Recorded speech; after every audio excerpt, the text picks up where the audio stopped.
you were a kid, did you maybe dream about being in the Army or dream about being a policeman or a fireman or anything like that, spaceman or anything?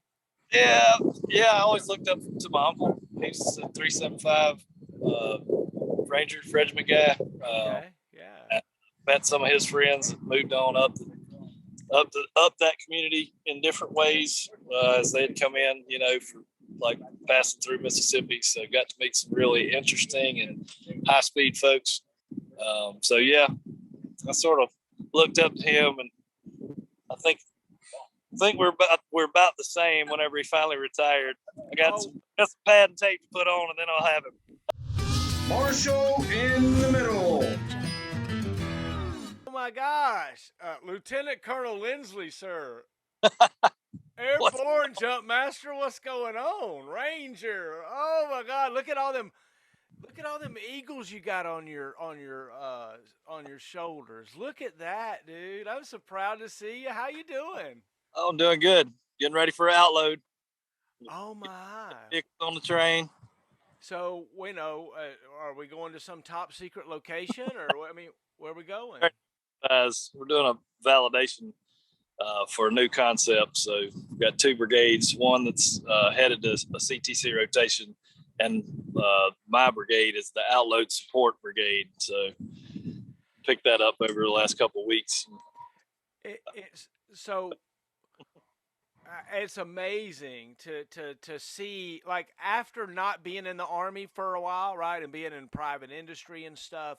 Look, we were good at what we did, and it's practicing like you guys are doing now. I mean, you got a whole brigade that's just moving around just to test something. That's Right. cool. That's Yeah. cool. Oh yeah. Yeah, yeah. So, you got time to talk, or we just gonna visit for a few minutes? What's going on in your life, man? What's happening? So currently, we'll do personal first, then we'll do professional if that works. I don't know. Yeah, yeah. Three boys, 16, 10. He'll be 11 in December, and then six. So they're about 5 years apart. Married back at Fort Campbell as a repeat offender. So been married for over 10 years now, and then we just got back to Campbell in August, and I took command of 526 BSB in September.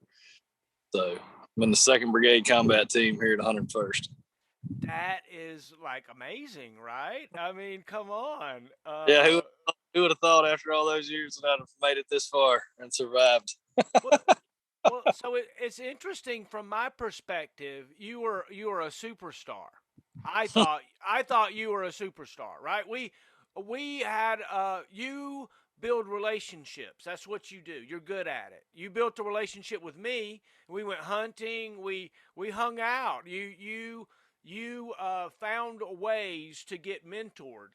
Right. Really, in a way, that's one of the things that I noticed about you. I mean, dude, you were a star. You are a star. Oh, yeah. So keep going. Tell me more. So I'm not a star. I'm just an average guy. Just have to listen to experts and folks around me. You Hey, know, that's it. That's what makes you a star. Is you're not open to that. So good job. right. Good job. Anyway, keep going. All right. So been in command for about a year. September 24th will be a year. That's went pretty well. Rapidly changed some things around in the battalion, and then got notified we were going to deploy to Cleveland, Ohio, to support the war on COVID efforts there. So we did that for about 88 days.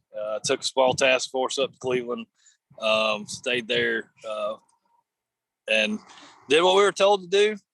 Got it done. Cleveland was happy we were there, so promoted the Screaming Eagle brand for that time there, and then came back, and now we're rapidly getting everything back in order because we had to basically shut down our training cycle for 7 months to do all of that, plus opportunity / summer leave, and then changes of command, so there's that aspect of it.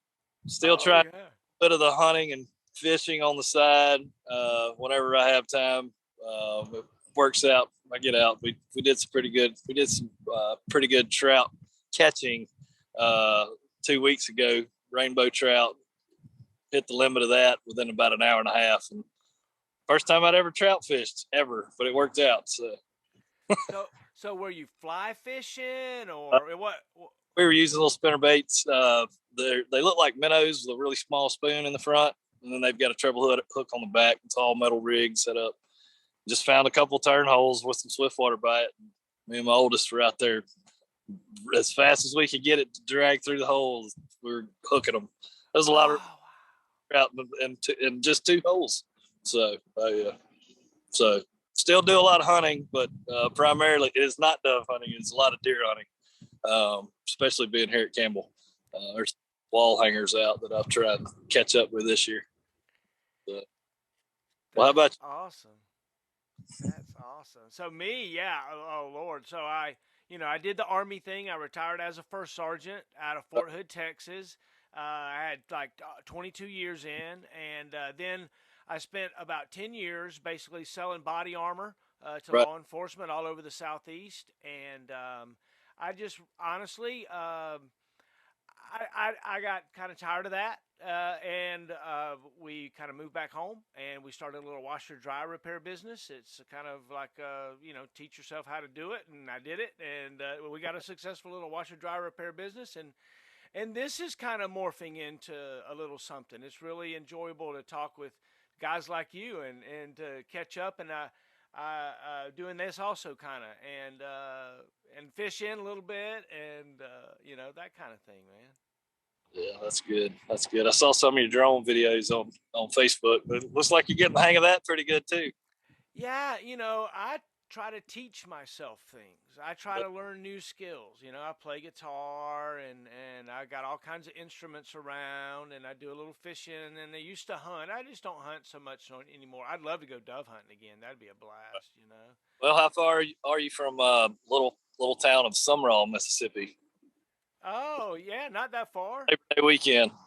If you Labor want to make the drive, Labor Day weekend. yeah, I think I'm going to be able to get out of Campbell and drive down there and shoot them with my dad and brother. And there's Oh, the field will not be full of shooters. I can't guarantee status of birds, but we're going to try. So it okay. won't be as good as it was on the Rio Grande that one time. that one, I don't know. That was the most birds I'd ever seen in my life. So Amen. That it's just amazing. 2005 time frame, I think is when we shot birds on the Rio Grande. Yeah. Yeah. Oh, So yeah. were you branch detail air defense? I was. So I'll go through professional timeline if you want. Give you that as probably as quick and in short order. Commissioned air defense as a branch detail guy, SHORAD. Did all the training up, which is where we met. I think you're an instructor at the schoolhouse at El Paso, October 2003. So finished that up, went to airborne school. Was going to go to Ranger school, but got hurt in airborne school. I was able to fall out of the plane and land 5 times, but was not able to sign into Ranger school then.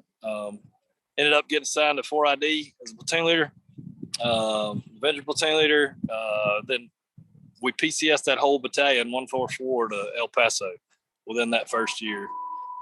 Did the is it still Roving Sands? I think it's Roving Sands exercise.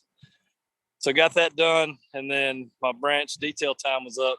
Transition course, 30 days for the trans officer piece out at Eustis, Virginia. And then did the Fox company, now it's probably Fox FSC, assigned to that battalion. But stood that up as the company XO and left around December of 2007, 6-ish, December 2006.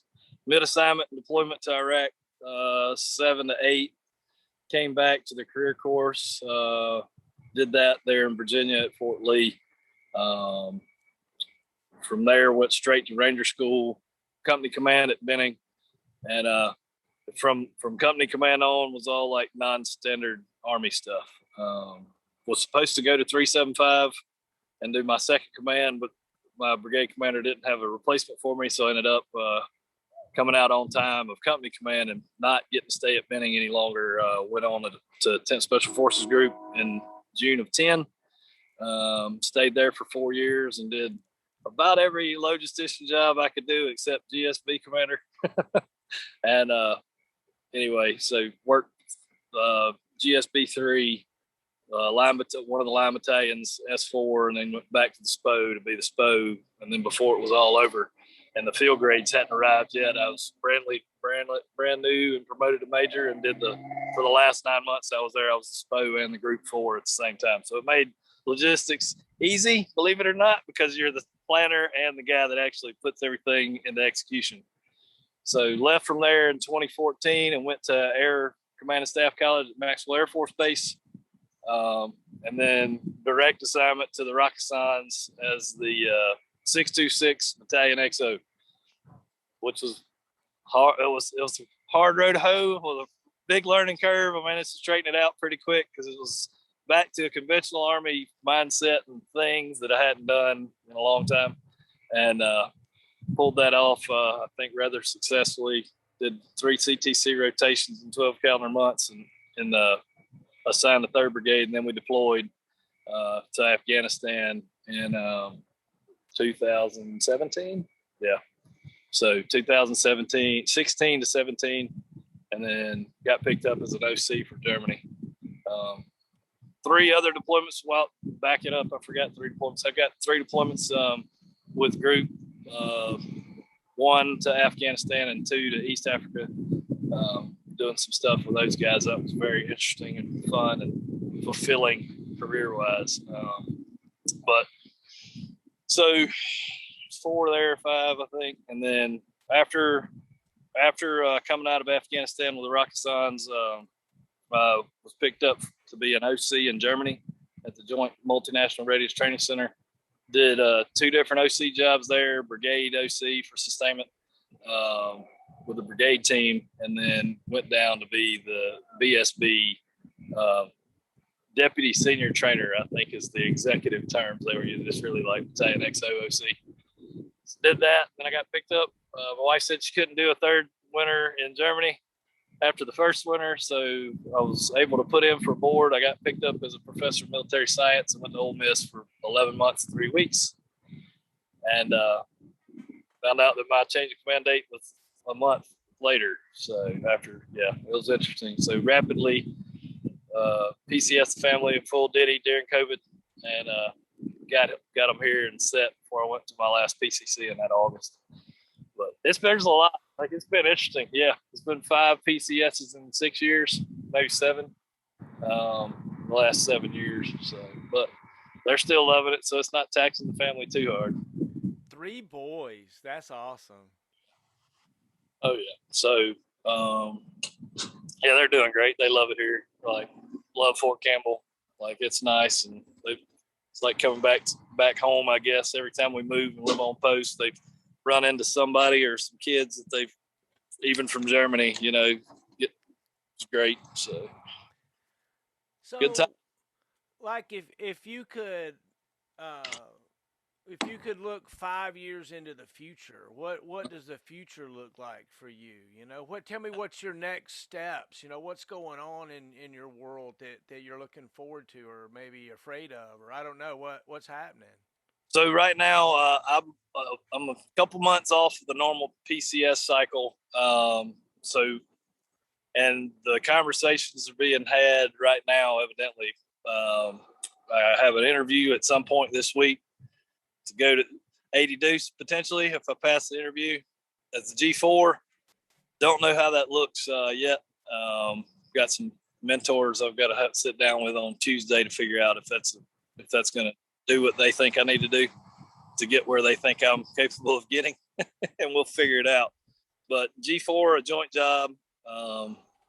But either way, my family will be on post for another year, so my son can graduate. So he'll graduate from here, regardless of whether I end up at Bragg or other for a different. Isn't it wild how your family just gets used to sacrificing, and you guys finding a way to do it over a long distance? It's just like it's just the way it's supposed to be somehow, Oh, well, it is that, and it's like we capitalize on the moments that we have. They understand. Then sometimes, like my wife tells me, it's about time for another deployment. I need a break. You're home too often, especially during when COVID really kicked off March a year ago, right? So we found out that I wasn't going to be back on campus from March until like the moratorium let off, which talking about like working with your hands and figuring things out. Like I taught myself how to build ARs, pistols, rifles, others. And I also got into reloading. So I make precision ammunition that like the guns that I own are well dialed in. So, yeah. So there's that. But yeah, as far as concerns in the next 5 years, I'll have some decisions to make if the Army don't make them for me. And that's like, am I going to retire, or is the Army telling me it's probably time for me to retire? I think I'm set on the Army side. It's more of like what the family's going to want to do, and figure that out. But still in it to win it. Dude, you are amazing. That it is so awesome to hear your story. When I met you, you were just a fresh-faced guy that was looking forward to learning, and you were always laughing and always just jovial, and you made everybody around you feel comfortable, and I enjoyed being around you for sure. Yeah. My sergeant major's off in the background over here shaking his head. He agrees. Yeah. Look. So, as I look back on the times and all the people that I've been around, and as I do these interviews and talk to folks, look, we're all where we're at for a reason. It all works together. It's never just you, right? I'm not some superstar. You're not. You're just the dude that showed up and you're happy. And so it just works, and you're smart, okay? And I love that. So, tell me about the biggest deer you ever killed. I was at Fort Benning in 2013. So I did a lot of time in the training areas at Fort Benning whenever I was a company commander there, but never had connected with a buck with my 2 years being assigned at Benning. And, the 2 years, so I left in 2010. I went back to like my old stomping grounds where I knew the bucks were, and it just worked out. It's, I think he's still on the Facebook page of Benning. You just got to scroll through their pictures. The guy at the check station, it's a mandatory check weekend. He said, "This is the biggest 8-point Benning's ever produced." And he scored almost 140 inches. Wow. And when I shot him, he fell right underneath my tree, like literally 5 paces from the tree I was sitting in. But he's a stud, very typical, very symmetrical 8-point. Just scored almost 140 inches. I think he's like 39 and a quarter or something. I still got the sheet for him, but yeah. Oh, that's awesome. But I can tell you about the biggest deer I missed. I don't want to hear about that. Oh, I don't want to hear about that. And it's here at Campbell, so maybe I can catch up with one of his offspring this fall. Amen. All right, so it's opening day. What caliber weapon are you taking with you to go sit in the tree stand? So here, bow, muzzleloader, and shotgun are the only 3 you can hunt on Fort Campbell. There's no centerfire rifle. So, and it's just, to me, it makes more sense to like go early and max capacity. So I'm going to take my muzzleloader and not chance it with a bow. I like the challenge with a bow, but I'm saving that until they open up the cantonment areas, which is a new development that they've done over the last couple of years. And it's an earn a buck here in the cantonment area. So you come in and shoot some does, and so that's my plan. Now the training plan's a little different. So we're wrapped up from 1 to 21 November in the field. On the field exercise, so that'll be hard because that's like peak of the rut. So yeah, it's all right. That's all right. I thought you were a better planner than that. I don't get to dictate the brigade's training plan. So. I don't know. We got to look into the reg. We can manipulate it a little bit. Talk to Sergeant Major. He knows how. Yeah, I will. So look. So if you had to go back and live a year again, just to do it again because it was so awesome, but maybe because you messed up some. I don't know where you going. What year are you going to? The year that I would redo. I don't know. I've probably got a couple on both spectrums, right? The great years, the not so great years. We'll go with a great year that I would redo. It'd probably be 2012, like fall of 12 through July of 13, that section. That was awesome. That was like I worked with a stellar team. We got a lot of things done, and it worked out. Like it was like what the Army could be at that moment. If that makes sense, right? Surrounded by great people, all in it to win it, fully dedicated to the mission, and we were seeing results. So that'd probably be. Yeah. So did you notice a real professionalism in your unique units that you were in? You were in some really cool units, right? Yeah, I was hands down like the best of the best, and they all have like one MO, and that's get the job done. I want to be here. I want to do the work. I want to see the fruits of our labor. So we didn't have any strap hanging things that slowed you down, really, if that makes sense. So yeah, if you've ever been on a team like that, it's just a different level. It's just a different level. it is. It is. All the routine tasks are simple, and even the like almost impossible tasks they're not hard or they're not simple, but they get accomplished. So Amen. So do your boys like to do the things you like to do? Do y'all find common hobbies together? Oh yeah. My oldest loves to hunt.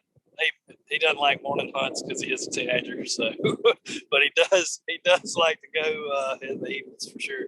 And then my middle guy, he just killed his first deer this past December. So he likes to go. I just don't know if like he's one and done yet. So he killed his deer, dropped it in his tracks about 87 yards with the gun that I was telling you, one of the guns that I built, and a round that I developed. And it's a precision round for it going through a suppressor, and it literally does not. The only thing you hear on that gun is the action.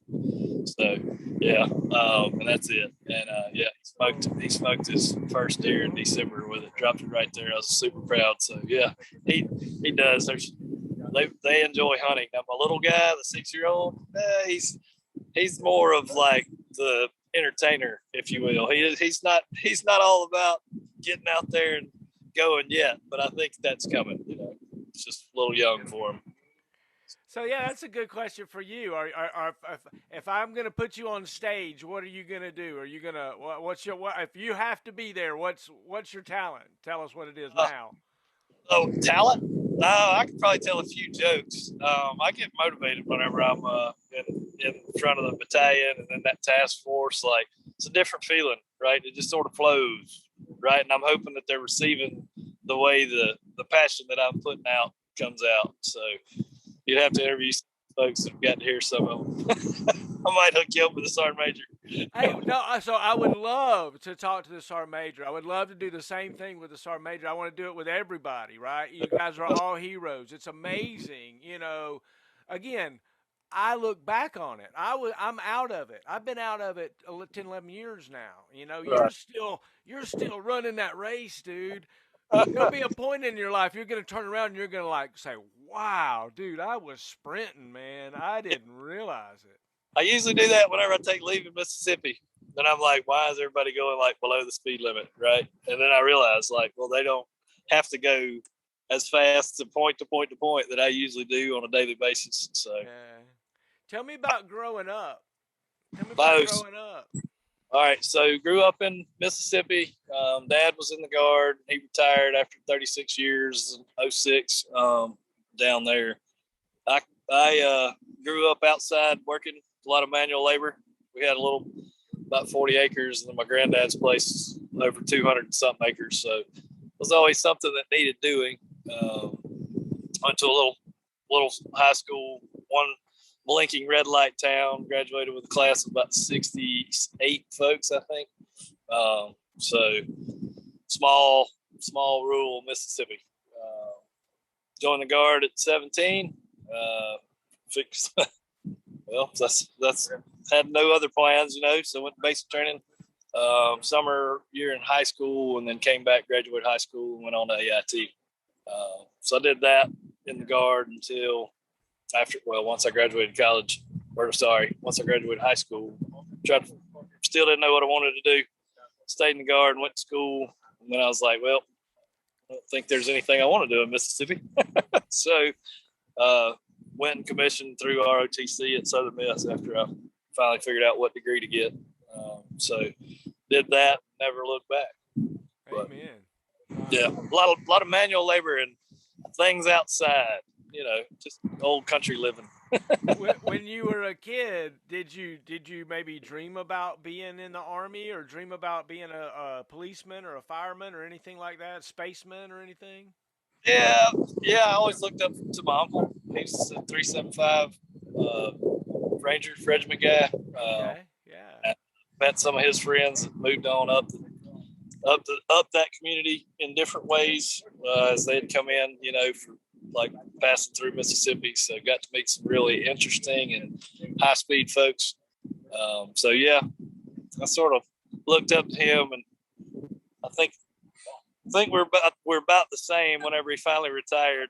I got some pad and tape to put on, and then I'll have him. So tell me about your badges. Take a few minutes and tell me about each badge, what it means for everybody that might not know, and what they mean to you.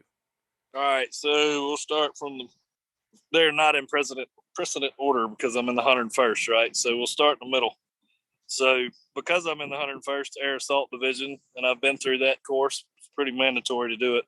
That is the Air Assault badge, and it's centered around operations out of a helicopter, right? So all your air assaults via rope, or like walk off the back with a low ramp on a CH-47 aircraft, like plus some sling load ops, all that comes out of this course. Then we'll go down to the next one, Pathfinder. So establishing drop zones and LZs and bringing in aircraft loads on them, and having the folks inside the aircraft kick out rotary wing aircraft, kick out the bundles you need, whether it's paratroopers or just door bundles or other. So that's like a LZ establishment course, lots of math, very, very interesting. And if I had to rank order in how hard they are, like that's probably number 2 in how hard the course is for academics. Then this is the senior parachutist badge, which hopefully I'll get master rated if I get that all-American job. But I've been through the jump master course, and which is noticeable by having the star, only because I'm at all the gates to get there, right? So your night AJs, your safety duties, and then the minimum jump requirements of each type, whether it's mass stack, which wasn't a requirement where I was at in the units because it was all small insertions, but always had to be in with combat equipment. So there's that one. And this one up here is new to the Army. And yeah, I've been deployed a lot, but I guess they don't shoot at folks all the time. So this is the expert soldier badge. It's similar to the EIB, except there's like 3 tasks that are different of the 30. And the physical fitness assessment at the beginning is a little different.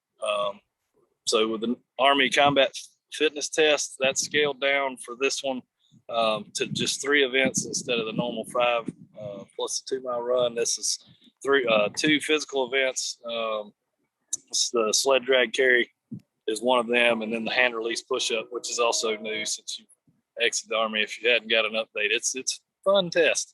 And then it's a 2-mile run for folks that aren't infantry. But then you go through your lanes, 10 tasks at patrolling, and all those tasks, they say it's a task, but there's like 4 subtasks that you have to do to complete the one task. So 10 patrol tasks, 10 medical tasks, and then 10 weapons tasks. So Mark 19 all the way down to the new Army pistol M17, plus hand grenades and some other AT4 type stuff. So you earned that as a lieutenant colonel, as a major? As a lieutenant colonel in December, when my boss looked at me and he's like, "John, you're doing ASB, aren't you?" And I was thinking, "Whoo, I'm 44 years old." I yes, sir, absolutely. But in my mind, I was like, I thought I was done with all these hard schools. Oh, that's It was freezing in December, like 20-degree weather. Like, and it's it's not that like out west dry cool. It's a humid, freeze you to the bone cold. So we did that. It worked out, but it was like being in the jump master course again, and like the sequence there was only one jump master sequence, right? Unless it was like Hollywood or combat equipment, then your tits did a little modification. This is like 30 different sequences, all at different times, and like you're talking your way through the whole thing to like get them done. So it's a lot of prep work that goes into absolutely done. And so, all right, so I just got to ask you, did you go any tasks? I did not. I didn't. Yay! Single one. So if I was an infantry guy, they'd call that true blue, but it's called straight edge whenever you get all goes down the line. So I got straight edge goes at the 12 mile. I think that was the fastest I'd walked the 12 mile, but I walked to survive. It was like freezing that morning. Icicles hanging off our helmet. But yeah, 12 miles.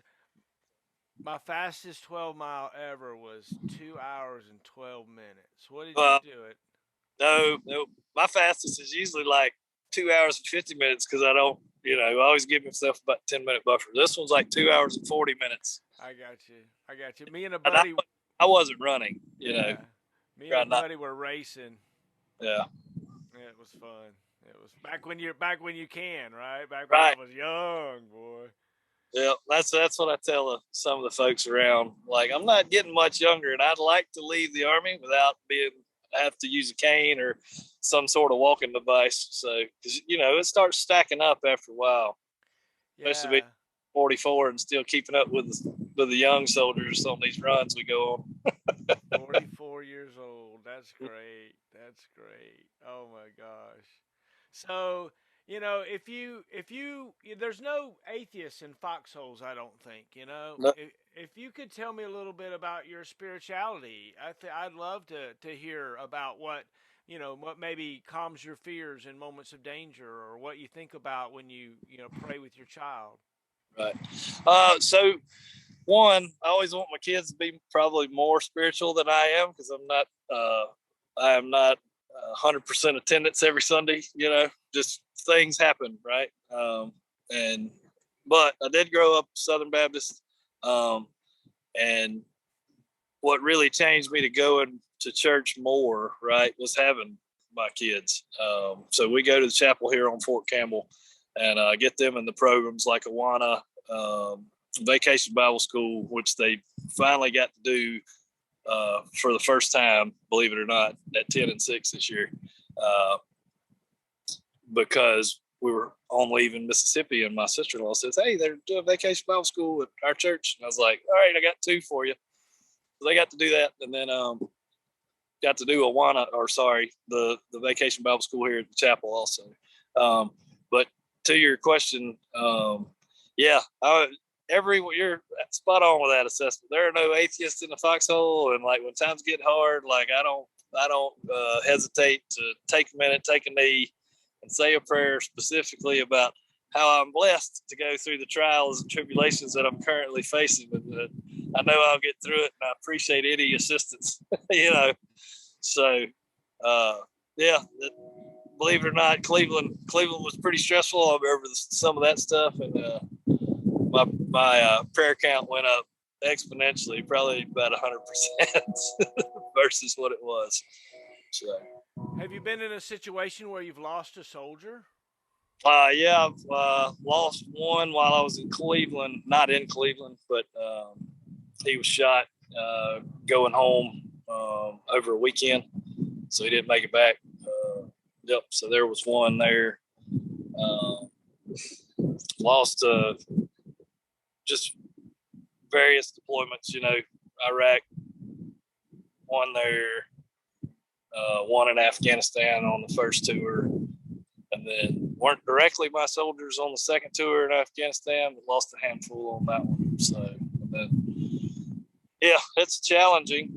It's definitely challenging, but just doing those ceremonies right's a big piece of it for me, and then like making the contact with family as a leader, as one of those soldiers' leaders is super important. But first off, getting the memorials and the dignified ceremonies complete, and then later on the rest of it. So. Yeah, that ceremony is important. It's a good, great closure, and if it's done properly, that's an important thing to do to honor our brothers that have fallen alongside of us. Uh, what what do you think about your time in service? Tell me about your sacrifice. Has there been a time where you just was just or a time where you were really really really proud to accomplish something? Is there a maybe a low or a high that you can think of? Uh, been challenges. I don't know the super low, like personally, right? Like losing shoulder, like about the low, the, the bottom, if you will, like how hard it can be. Um, but yeah, there's been some stress, got some physical ailments, that's the personal aspect of it. But physical ailments, but combating those until I can figure out. I'll tell you, like I tell some folks, I'm still doing this because I don't know what I want to be in life, so when this works, I enjoy it. I guess I'm doing okay at it, so I stay. And the folks that I get to interact with, like you can tell, a lot of them need to be talked like and taught, right? Talked to and taught, So um, building that next generation. So as far as low points, I mean, it's tough. Yeah, probably the one. I guess first deployment, getting a divorce, back all those years ago was pretty rough. But that too passed. Well, that's usually how I take it, one day at a time, and this is going to pass also. Amen. So it doesn't. My family's not stressed out even during deployments these days, so they're doing good. But are you a clothing guy? Do you like to dress up and wear clothes? Or are you a blue jean and t-shirt and well, right now I'm a t-shirt, cargo shorts, and flip flops kind of guy because of the weather. So yeah, but I whenever there's a function, right, I do put on a collared shirt, and either some nice dress slacks and what I call my dress flip flops. I got some dress flip flops with a bottle open on the bottom. There you go. I had a set of those a couple years ago. I know the ones you're talking about. So yeah. Tell me about that Ranger tab. All right. So the story behind that is I was on a mid assignment in 2007, right? So my branch manager told me before I left, she said, "Hey, when you get to 6 months, call and tell me where you want to go. You're going to get your assignment of choice." And I was like, "All right, I'll do it." So I called her at 6 months in from the sat phone. She's like, "Well, where you want to go?" And I said, 375, trying to be like my uncle, retiree now. Anyway, so she's like, "You're going to have to give me a couple weeks on that and call me back." So I called back, and she says, "We have no idea how, but your orders went through, and that's where you're going." She said, "You'll see them 3 months into the career course." I was like, "All right." So I finished up my tour in Iraq, go to the career course in Fort Lee, and finish that. Ranger school en route. At 3 months in to the career course, I get my orders, and they say 375. And the next week, I get a call from the RS1 going, "Hey, we want you, but we don't know how you got these orders either."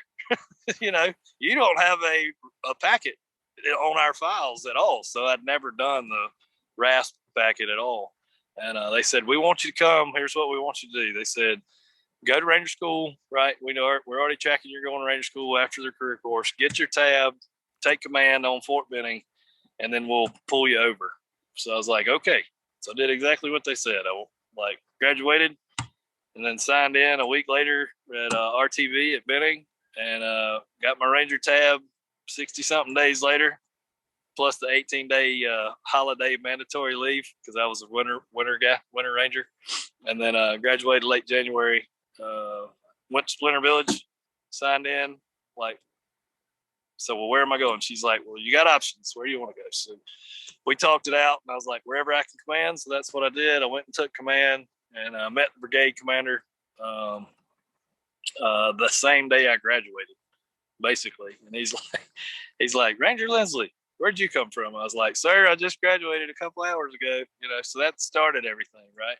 Said, I want to take command in the brigade. He's like, all right, here's the guy you need to see. So I was a pretty short duration captain on the brigade staff and was in command within a month. So took command and got the call. And then, I was 32 when I graduated Ranger School. But yeah, so that's how all that came up. So tell me about company command. What company? So, tell me all that. Bravo 347 on Sand Hill, because the queue was going to be shorter, right? So I didn't go to the separate brigade, a third ID there. The lady at Splinter Village is like, hey, here's where you'll have the best bet based off Manning. So took that job and commanded for 15 months. And then got a call from HRC after the Ranger Regiment release didn't go through my brigade because they didn't have a backfill.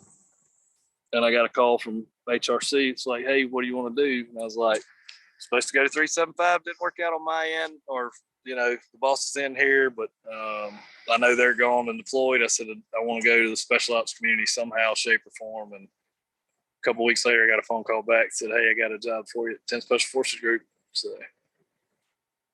that's how I ended up in special ops after mid assignment, which wasn't a conventional assignment either, So That's cool. My conventional time ended about the last time probably that I saw you, December of 2006. Oh, wow. Yep. And then picked back up again in the Rockasans in 2014. So that's a pretty big gap to try and figure out how things work on this side of the Army. That's great. That's great. So it's so cool to see you with the, with that 101st patch on each shoulder. It's really cool. It's really cool. Tell me about the 101st Airborne Division and where it came from and what it is now. So activated in the early 40s, 1940s. First deployment was obviously World War II, infamous for the things that they did were Bastogne, and the battles they fought in the Ardennes, and Battle of the Bulge and all of those. So that's lineage, heritage, other. But started out as a glider, with gliders. So gliders don't really land; they just sort of control crash, So gliders were a thing then. So had some of that, and then moved into rotary wing helicopter later on. That fought in every campaign really since the 1940s, mid 1940s. So, yep, it's Air Assault Division, the only one in the world, and got 3 brigades in it: Air Assault, Light Infantry brigades, and then a Div Arty, Sustainment Brigade, a cab with aviation assets, and some other ancillary units running around. So some of my peers sometimes say that the Army's gone soft, that the Army ain't no good no more, all this. I say bullshit. I say no, they don't know the soldiers I know that are leading our soldiers today, and I know the standards ain't no different. And I know if that's our major standing there, he agrees. Look, we still taking care of soldiers, right? Mm-hmm. Oh yeah, absolutely. So that's my big opener for newcomers, right? Standards of discipline, we're going to train you, and we're in line with all the 4-stars across the force. Whether it's the people first thing, people first isn't time off. People first is their med pros is up to date, their family's safe and secure, and they've got a house and meals, and it's all of those, that life support piece for our soldiers and our married service members. Make sure that they're all set. But it's really training, right? Training to survive and win, not just survive, but dominate. So training's going to be tough, but it's going to save their life. So they're starting to get it. The COVID moratorium had some minor impacts with mentalities, but it's coming around pretty quick and in quick order too. Tell me about some of your mentors. Who are the folks that shaped young Jon Lindsley? And I know the audience, right, and the interviewer, right? So but honestly, growing up, Looking back at it now, it probably started with my dad because I still call him like his life mentor, right? But through my career, it has always been like an NCO somewhere along the career, like a Marshall or a Macri or a Yates or a McDaniel, or well, my current one. So sorry, did I lose you? Oh, we're good. So, we're good. So,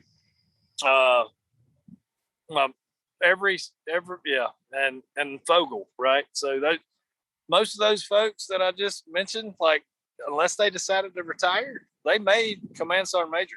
So like my platoon sergeant was an E6.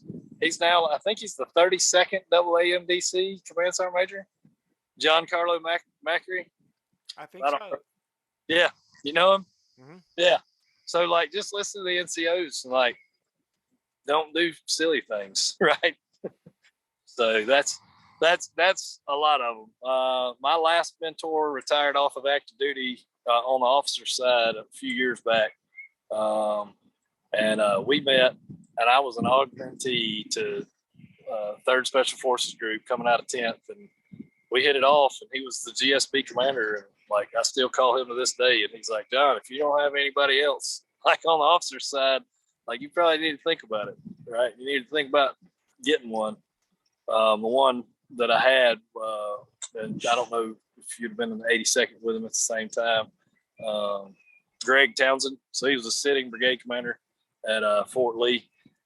Stopped on his way back home to brag from his brigade command job at Fort Lee to help a stranded motorist in a fatal accident where he didn't survive. So, yep, that was the last officer mentor. But I still listen to the smart ones around me. You know, I've always found out that if I do what my boss wants, like life goes pretty well. So. Amen, right? Amen. As long as you keep your little, you get, what do you call it, straight edge? As long as you keep straight edge, you'll be all right. That's right. That's right. So it works out. But yeah, and then like this is the same brigade commander, like not officially my mentor here because he does sort of like feed, I'm sure, Eagle 6, like who he thinks is who in the zoo. So he's going to help me shape on Tuesday, like what he thinks I need to do, whether it's All American 4 or like head down to Florida for one jobs I'll never beat you on, but I'll be in Florida.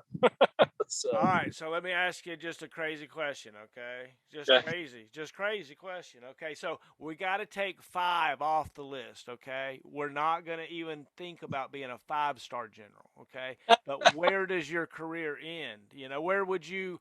Well, I mean, would you like? I know General Austin, right? He was a battalion commander in 82nd. I have a personal relationship with him, like you.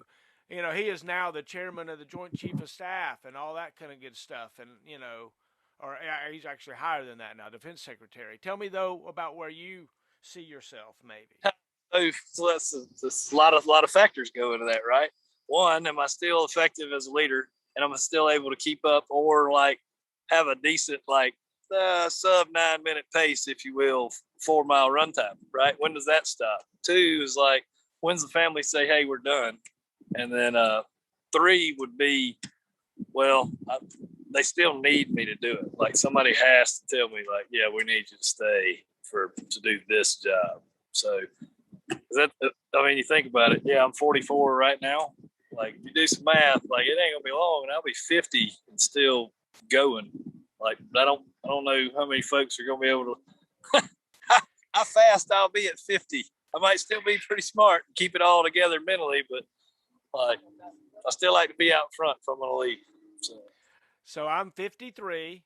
Right. I do a 5K every Tuesday at sub 9-minute miles. Yeah, so you can do it.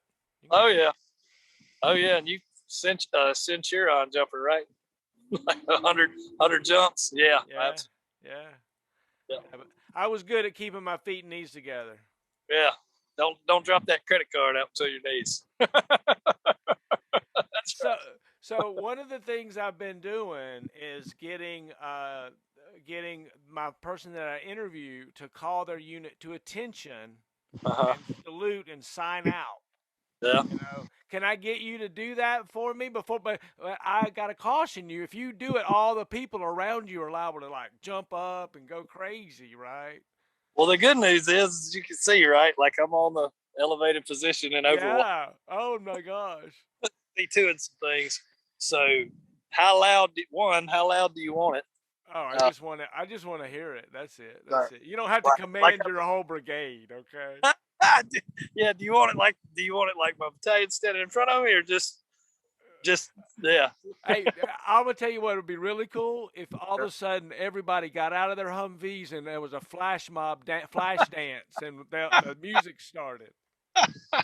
I would love to say that would go well, but right now, after me having to come in on Sunday to fix some stuff, like with a couple of 06s running around on this site, that probably wouldn't go real well. But like, I'll give you a good battalion attention. Oh, no, I want to hear it. All right, battalion attention. I love it. Thank you. That is so awesome. That is so awesome. Yeah. Yeah, it's fun to catch up. I'm such a fan of you, sir. You are awesome. You have that infectious smile, a great laugh. I'm so proud of you and your family. You're a great American, a hero I know, and you make me proud, man. Hey, I appreciate it. And keep me in mind on about the 6th, 7th of September. If you want to shoot doves, shoot me a note. All right, sounds good. Thanks, sir. Right. Love you. Love you too, man. Have a good one.